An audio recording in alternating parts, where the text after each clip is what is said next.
panda. Oui, il est mignon. Donc, bonjour à vous. Aujourd'hui, je voulais vous faire une vidéo d'un style un peu différent pour répondre à une question qu'on m'a plusieurs fois posée, qui est: est-ce que je peux travailler, avoir un petit boulot, un stage, tout en étudiant en Chine?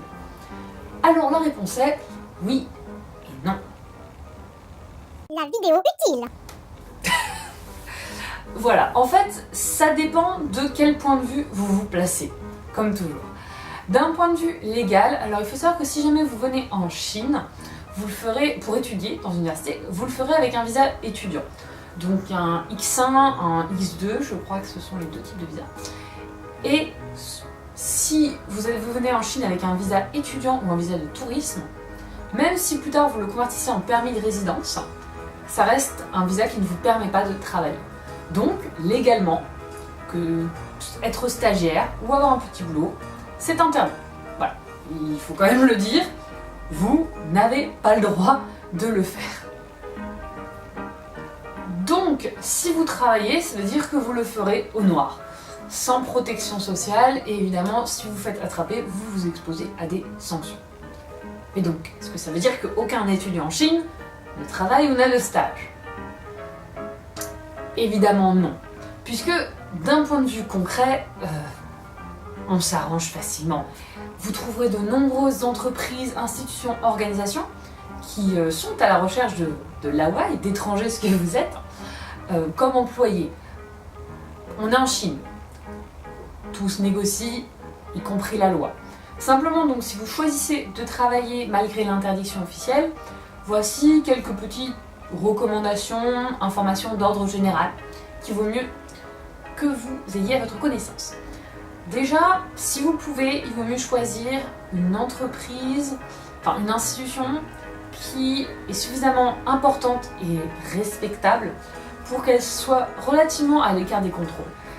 Si vous bossez dans une grosse boîte, concrètement, il y a quand même assez peu de chances qu'il y ait des coups de filet où vous vous fassiez attraper. Pareil, si vous bossez à distance, c'est-à-dire depuis votre domicile, ce genre de boulot ont très peu de chances d'être découverts d'une quelconque façon que ce soit. Deuxièmement, sachez qu'évidemment, si c'est un stage et pas un petit boulot, si vous êtes stagiaire, vous n'allez probablement pas être rémunéré, puisque il n'y a aucune obligation éventuellement pour vos employeurs, puisque de toute façon vous travaillez au noir. Enfin, le boulot le plus courant quand on est étudiant en Chine, c'est d'être prof. Prof d'anglais si vous avez le niveau, ou prof de français. La demande est variable pour les cours de français, mais vous pouvez en trouver. Toujours est-il que dans ce cas, il faut que vous soyez assez prudent, parce qu'il y a beaucoup d'annonces très douteuses de gens qui vont vous demander des frais de placement pour vous trouver des profs, pour vous trouver des élèves, des écoles qui vont chercher à vous faire signer des contrats et vous donner des classes surchargées. Tout ça, il faut être assez précautionneux, surtout dans une grande ville comme Shanghai, puisqu'il y a beaucoup d'étrangers qui cherchent à donner des cours à Shanghai. Donc ils peuvent facilement, si vous ne vous faites pas avoir, ils trouveront quelqu'un d'autre. Il faut quand même prendre en compte ce risque. Enfin, il faut tout de même se dire que l'idée c'est qu'il faut quand même prendre en compte les cours, puisque vous êtes ici pour étudier. Donc voir la compatibilité entre votre stage, votre petit boulot et votre emploi du temps. Alors après, ça dépend beaucoup de la personne et ça dépend de l'université, du programme que vous faites.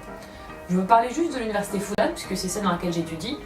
À la Fudan, c'est plus difficile d'avoir un stage quand on est en programme intensif de chinois qu'en programme de master ou de bachelor mais dans un autre département. Pourquoi? Tout simplement parce que si vous êtes en programme intensif de chinois, vous avez cours tous les jours. Et souvent, nous on finit souvent à 14h15. Donc on ne choisit pas nos emplois du temps. Ce qui veut dire que pour avoir un boulot, ça peut être plus difficile à arranger, alors que si vous êtes en année d'échange dans un autre département ou en programme de master, vous avez plus de flexibilité dans le choix de vos cours et donc vous pouvez choisir de vous libérer 1 ou 2 jours par semaine pour votre travail. Voilà. Donc je crois que j'ai fait le tour. Alors évidemment du coup le but de cette vidéo c'était absolument pas de vous dissuader de venir étudier en Chine, surtout pas, ou de vous dissuader de trouver un petit boulot. Si c'est ce que vous avez envie de faire, allez-y. Simplement de vous donner un petit aperçu de ce qu'il vaut mieux savoir, prendre en considération. Voilà, donc j'espère que cette vidéo d'un genre un peu différent d'habitude vous a plu. Et si c'est le cas, n'hésitez pas à me le dire en commentaire. Dans tous les cas, j'espère que si vous vous préparez à partir en Chine, si vous y réfléchissez, etc., ça vous aura été utile. Et sinon, à la prochaine. T'es trop mignon. Oui.